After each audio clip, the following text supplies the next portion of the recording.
BA part second year की छात्राओं के लिए आज हम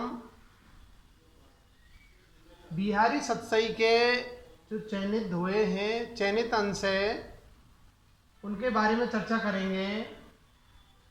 ये धोए बिहारी सतसई से उद्धृत है। छात्राएं कृपया करके प्रस्तुत वीडियो को ध्यान से देखें और सुनें। बिहारी ने अपने श्रृंगार, भक्ति और नीति के जो धोए प्रस्तुत किए हैं अपनी बिहारी सतसई में, उसमें उन्होंने क्या है, श्रृंगार रस का बहुत ही सुंदर और सजीव जीवंत चित्रण किया है। तो कृपया करके छात्राएं प्रस्तुत वीडियो को ध्यान से देखें, सुने और वीडियो को लाइक करें, सब्सक्राइब करें।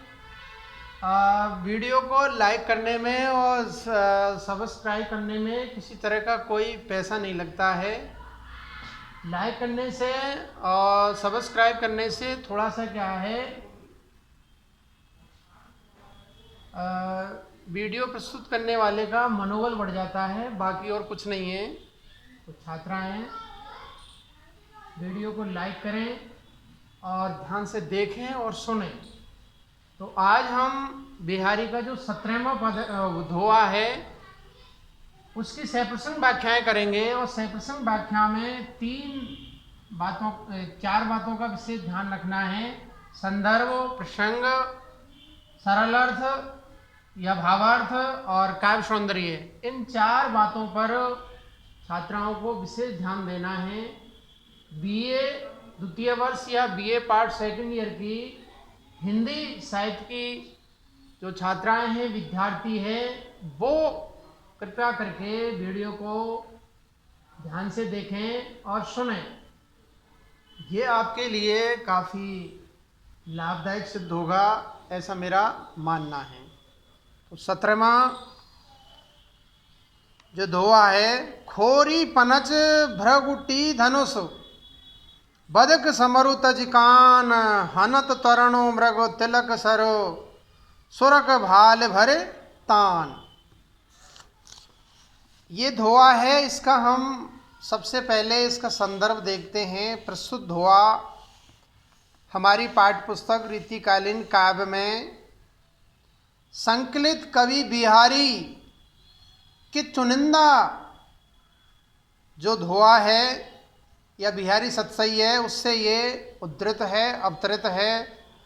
इस धोए में नायिका के मानयुक्त होने पर, मानवती जो नायिका है, उसका इसमें सौंदर्य का बहुत ही अच्छा चित्रण किया गया है।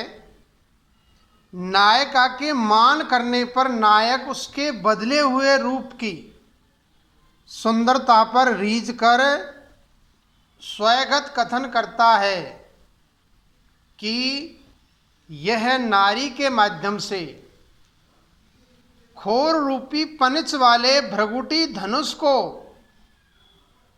भरपूर तान कर कामदेव रूपी शिकारी, कामदेव रूपी जो शिकारी है उस पर क्या है, ये आक्रमण करती है। और धनुष के सदृश उनके नेत्र हैं। तो कामदेव रूपी शिकारी बिना किसी अवरोध के सुरक रूपी फलक वाले तिलक रूपी बाण से तरुण जन रूपी मृगों का शिकार करता है। अब इसका हम काव्य सौंदर्य देखते हैं। डॉक्टर हरिचरण शर्मा ने या डॉक्टर हरिचरण शर्मा के अनुसार इस दोहे में सांग रूपक में क्रम भंग हो गया है। सांग रूपक जो अलंकार है उसमें क्रम भंग हो गया है। यदि बधिक समरू के स्थान पर समरू बधिक कर दिया जाए तो खोरी, भ्रगुटी, तरुण, तिलक तथा सुरक समरू के प्रसंग में हैं। शेष, पनच, धनुष, मृग, सर तथा भाल बधिक के प्रसंग में हैं। लाला भगवान दीन ने तजी कहानी के आधार पर नायिका को परकिया माना है। अगला धोआ है, यह अनुरागी चित्त की गति समझे नहीं कोई, ज्यों ज्यों बूढ़े श्याम रग त्यों त्यों उज्ज्वल हो। ये हमारी पाठ्य पुस्तक में बिहारी सतसई है, उसमें संकलित धोए हैं, उसका 18वां धोआ है। तो यह अनुरागी चित्त की गति समझे नहीं कोई, ज्यों ज्यों बूढ़े श्याम रंग त्यों त्यों उज्ज्वल होई। प्रस्तुत धोआ बिहारी रत्नाकर में संकलित और हमारी पाठ्यपुस्तक रीतिकालीन काव्य से ये उद्धृत है। इस दोहे में कवि बिहारी ने अपनी अनन्य भक्ति भावना, अनन्य का तात्पर्य एक निष्ठ भक्ति भावना, अन्य में आस्था नहीं है बिहारी की, केवल बिहारी के आराध्य देव श्री कृष्ण और राधा है, उन्हीं की वो भक्ति करते हैं, उपासना करते हैं, साधना करते हैं। तो अनन्य भक्ति भावना की ओर संकेत करके कृष्ण उपासना पर बल दिया है। ये इसका प्रसंग हो गया। अब इसका भावार्थ या इसका सरल अर्थ देखते हैं। कवि बिहारी कहते हैं कि इस अनुरागपूर्ण हृदय की गति को कोई भी नहीं जान सकता है कि हृदय के अंदर व्यक्ति के मन में क्या बसा हुआ है, उसका दिल क्या चाहता है, इसके बारे में कोई कुछ नहीं कह सकता है। यह जैसे जैसे श्याम रंग श्री कृष्ण के प्रेम काले रंग में डूबता है, वैसे वैसे अधिक उज्ज्वल, पवित्र, सफेद हो जाता है। अर्थात काले रंग में डूबने पर वस्तु काली होगी। ये प्राकृतिक न्याय है कि काले रंग में डूबने पर व्यक्ति काला ही होता है, लेकिन यहाँ काले का तात्पर्य श्याम रंग है, श्याम से भक्ति है, श्याम रूपी रंग में। परंतु अनुरागी मन ऐसा नहीं होता है, यह विचित्र बात है। अनुरागी मन श्री कृष्ण के प्रेम में डूबकर और भी अधिक पवित्र बन जाता है, यह उसकी विशेषता है। अब इसका काव्य सौंदर्य देखते हैं दोहे का। अनुराग का रंग कवि परंपरा में लाल माना जाता है। अनुराग प्रेम का रंग लाल होता है।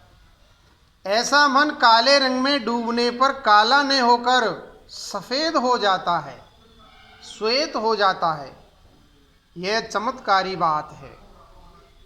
यहाँ कवि ने बूढ़े शब्द से यह तथ्य संकेतित किया है कि मन तब तक शुद्ध नहीं होता जब तक वह निजत्व को छोड़ करके, अपनेपन को छोड़कर अपने आराध्य में एकाकार नहीं होता। तेरे मेरे की, अपने पराये की भावना से ऊपर जब उठता है व्यक्ति, तभी जाकर के क्या है, भगवान से लव लगन लग पाती है। इसीलिए कहते हैं कि ऐसी लागी लगन मीरा हो गई मगन। अतः पवित्र भक्ति भावना के लिए मन की शुद्धता आवश्यक है।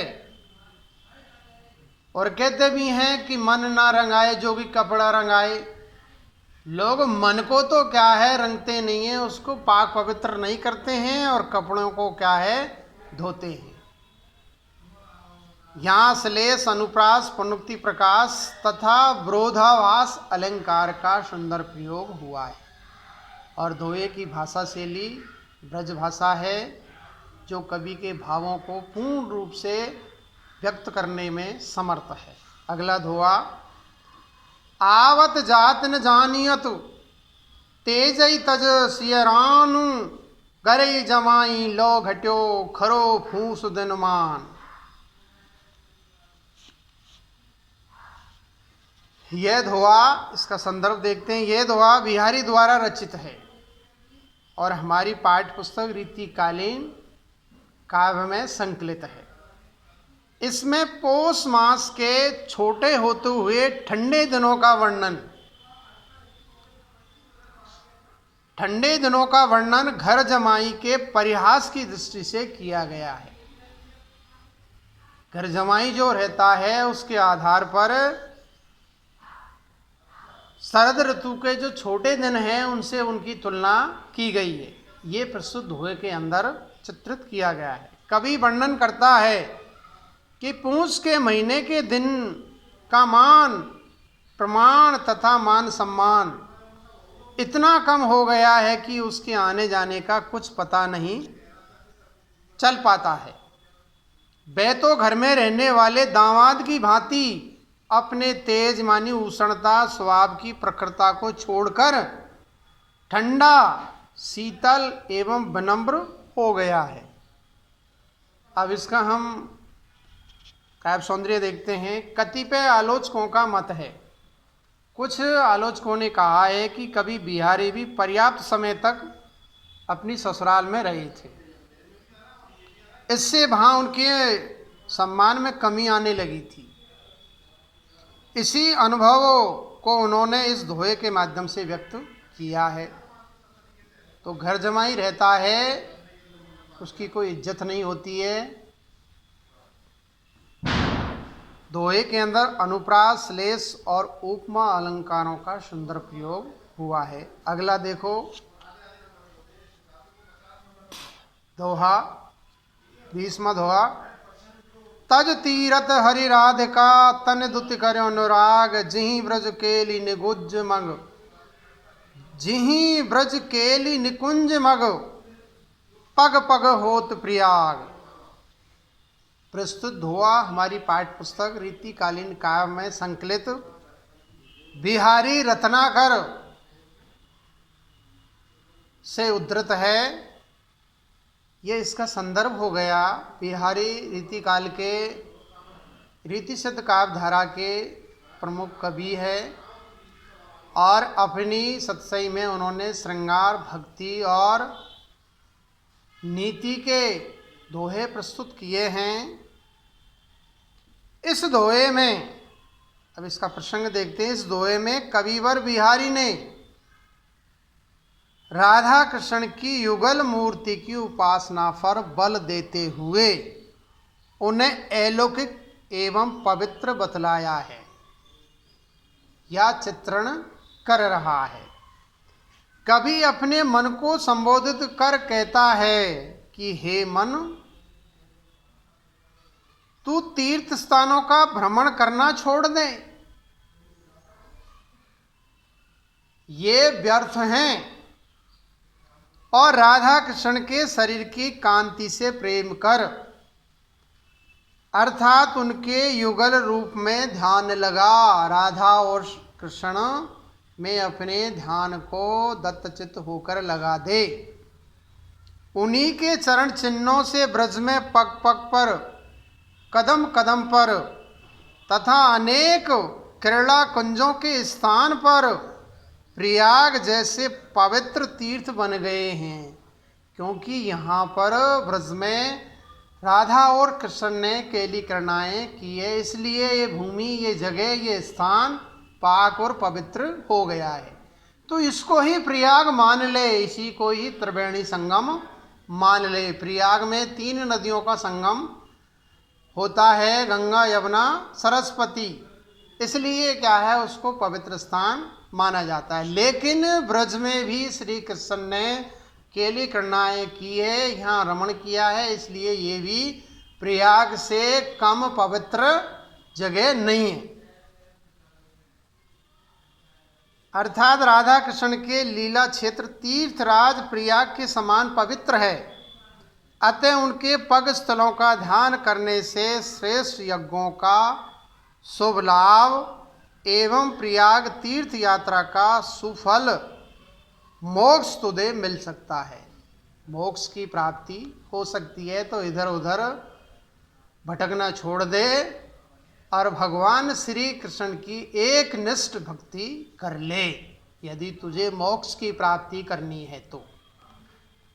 अब काव्य सौंदर्य देखते हैं। धार्मिक आस्था के अनुसार प्रयाग में गंगा, यमुना और सरस्वती का संगम होता है तथा वहाँ पर स्नान करने से व्यक्ति पापों से मुक्त हो जाता है या उसे मोक्ष की प्राप्ति हो जाती है। प्रयाग में स्नान करने से व्यक्ति को मुक्ति मिल जाती है। कवि का आशय है कि राधा की शोभा कैसे रंग की है? राधा गोरी थी, गोर वर्ण की, और गंगा की धारा वो भी गोर वर्ण की है। कृष्ण का श्याम वर्ण यमुना की धारा है, क्योंकि यमुना का जो पानी का रंग है वो काला है, श्याम वर्ण का है। और उन दोनों धाराओं के मिश्रण से हरित पीत वर्ण पीले रंग का निर्माण होता है, और पीला रंग सरस्वती की धारा है। पीत वस्त्र धारण करती है सरस्वती देवी, और सरस्वती नदी का भी जल पीत वर्ण का है। इस तरह राधा कृष्ण के रूप में प्रयाग की पवित्र त्रिवेणी सिमटी हुई है, तो प्रयाग में नहाने का कोई औचित्य नहीं है। उनके चरणों में प्रेम करने से पापों से मुक्ति मिल जाती है। इसमें कवि ने राधा कृष्ण के युगल रूप में रति भाव का उपदेश दिया है। बिहारी मूलतः श्रृंगारी कवि है, अतः राधा कृष्ण के युगल रूप में रति भाव पर आधारित उनकी भक्ति माधुर्य भाव की है। बिहारी की जो भक्ति भावना है वो मधुरा भक्ति की है या माधुर्य भाव की है। अनुप्रास, श्लेष, पुनरुक्ति, तद्गुण तथा व्यतिरेक अलंकारों का प्रयोग हुआ है। व्यतिरेक अलंकार वहाँ होता है जहाँ पर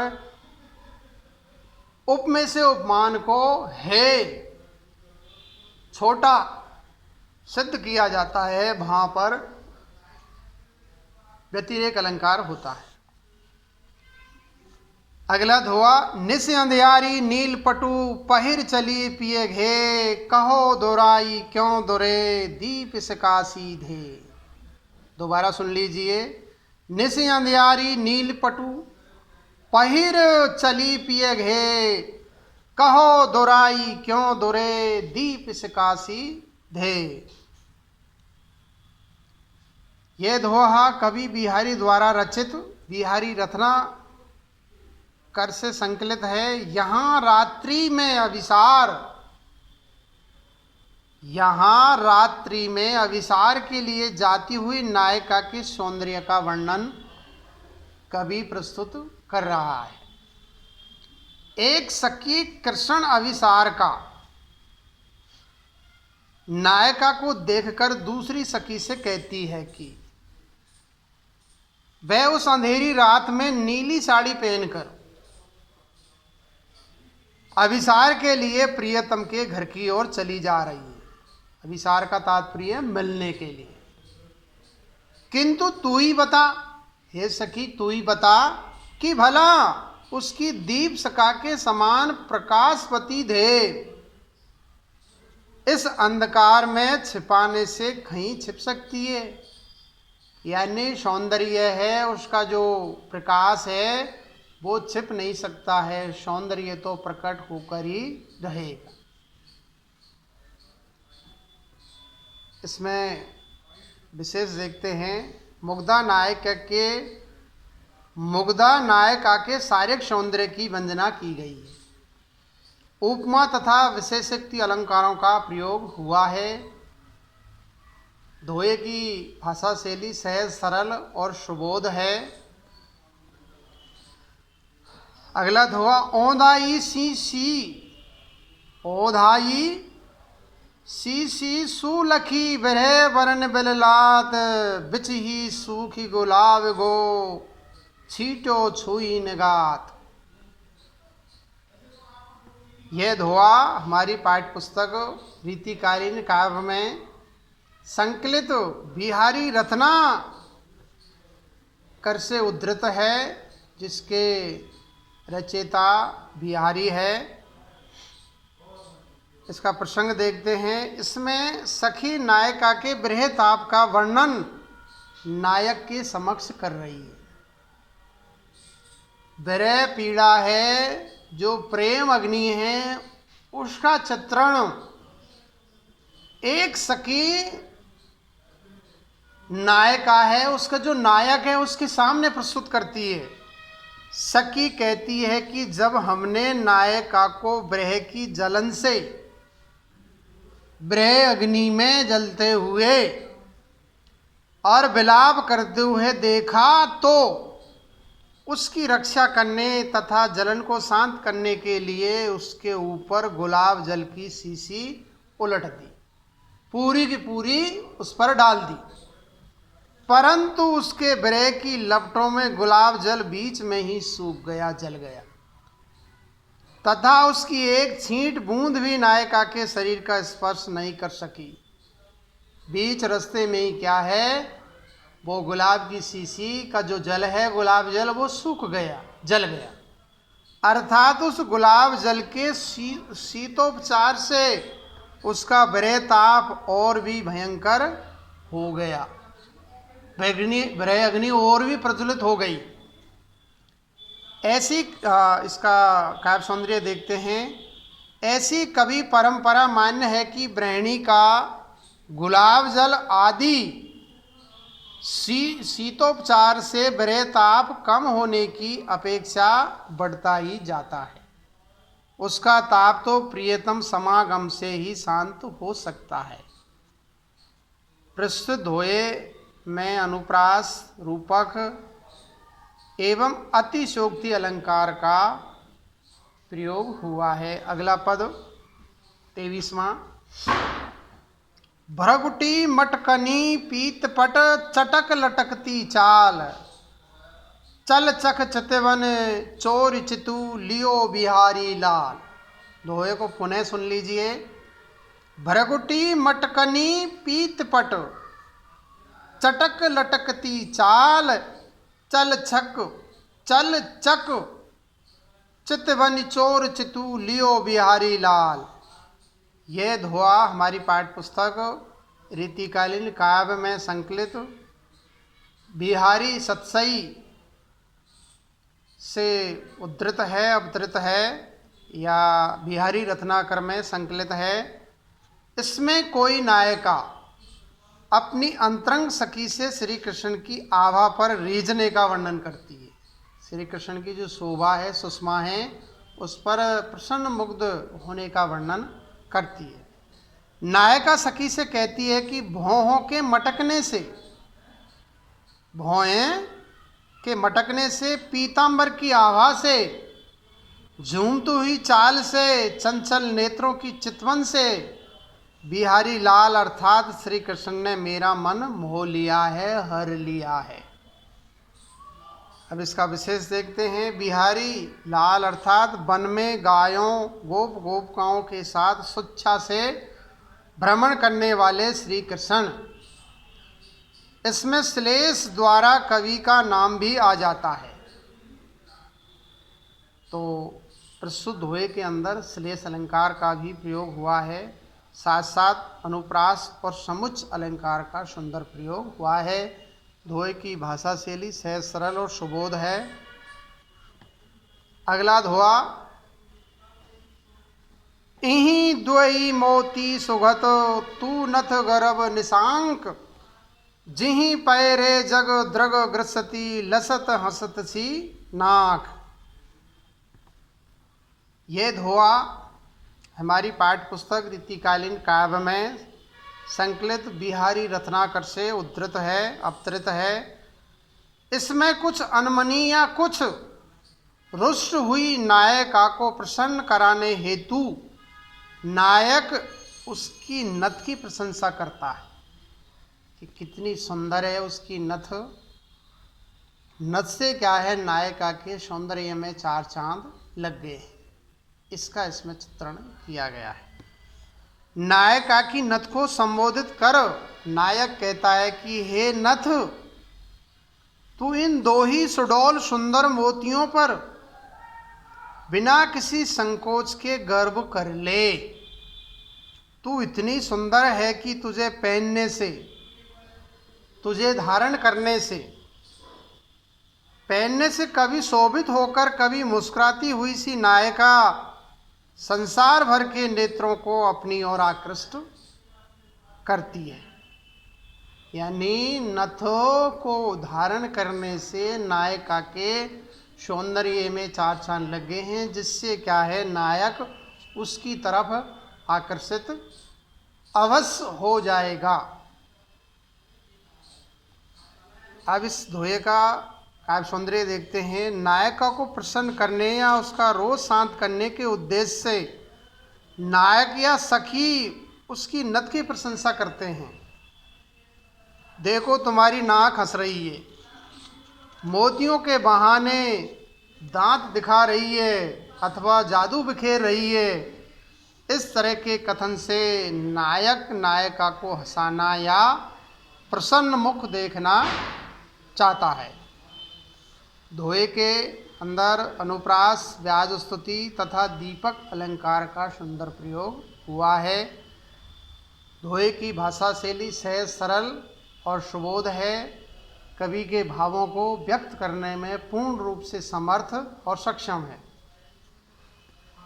क्यों हूँ से बात न लगे, था के भेद उपाई, हट दृढ़ गढ़ गढ़वेशु चली, लीजे सुरंग लगाई।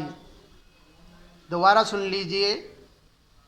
क्यों हूँ सह बात न लगे, था के भेद उपाई, हट दृढ़ गढ़ गढ़वेशु चली, लीजे सुरंग लगाई। प्रसिद्ध हुआ हमारी पाठ्य पुस्तक रीतिकालीन काव्य में संकलित विहारी रत्नाकर से उद्धृत है, अवतरित है, लिया गया है। अब इसका प्रसंग देखते हैं। इसमें कवि मानवती नायिका के हट के संबंध में कह रहा है। मानवती जो नायिका होती है उसका जो हट होता है, प्रण होता है, उसका सुंदर चित्रण प्रस्तुत धोए के अंदर कवि कर रहे हैं। मानिनी नायिका को समझाते समझाते हारी हुई सखी या दूती नायक से उसके हट के संबंध में कहती है कि मैंने हर प्रकार से चारों ओर से मेल मिलाप की बात की, परंतु उस पर नहीं लगी, उस पर कोई प्रभाव नहीं हुआ। मैंने खूब प्रयास किया, मेरे तो सारे भेद और उपाय थक गए। मैंने साम दाम दंड भेद से उसको समझाने बुझाने का प्रयास किया, लेकिन वो अपने मान को, अपने हट को नहीं छोड़ती है, क्योंकि वह अपने हट रूपी सुदृढ़ किले में जा बैठी, किले में बैठ गई। इसलिए तुम ही चलकर अब अपने प्रेम की सुरंग लगाकर उसके हट रूपी गढ़ को तोड़ दीजिए, अर्थात अपने प्रेम के वशीभूत कीजिए। उस किले को फतेह करने का एक ही रास्ता है कि प्रेम रूपी सुरंग से उस किले को उड़ा दो।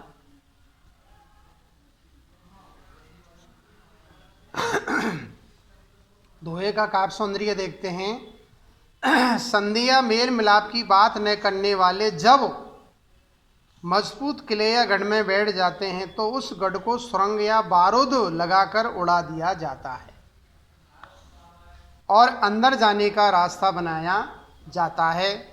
इसी रूपक के द्वारा नायिका के हृदय में बैठे हट को दूर करने की वंदना की गई है।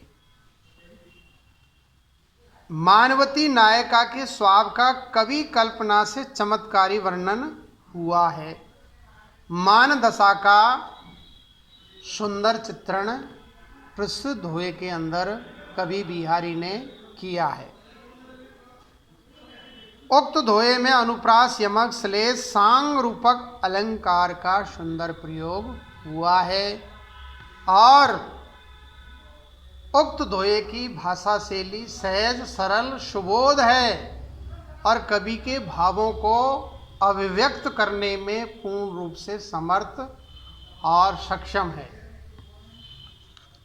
छात्राएं, या विद्यार्थी प्रस्तुत वीडियो को ध्यान से देखें, सुने और साथ साथ में इसको लाइक करें वीडियो को और सब्सक्राइब करें। धन्यवाद। आगे हम अगले वीडियो में अगले जो कवि है देवदत्त या देव कवि है, जो रीति काल के प्रमुख कवि है, उसके बारे में हम विस्तार से अगले वीडियो में चर्चा करेंगे। आज इतना ही। धन्यवाद।